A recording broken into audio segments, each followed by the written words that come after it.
This is FIMI Mini 3, and today I'll show how you can enable, disable and adjust the flight distance limit on this drone.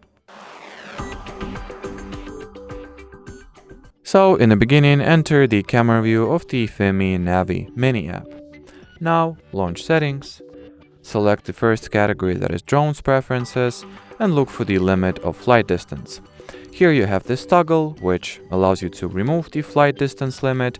So once the restrictions for the flight distance are lifted or switched off, the drone will go as far as the radio signal will allow it to. So it will fly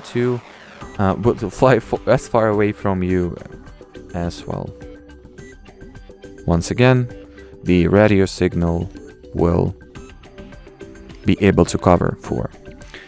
Now, once enabled, you can adjust the flight distance value, the maximum allowed flight distance value, and set it anywhere between 10 meters and 5,000 meters, so 5 kilometers.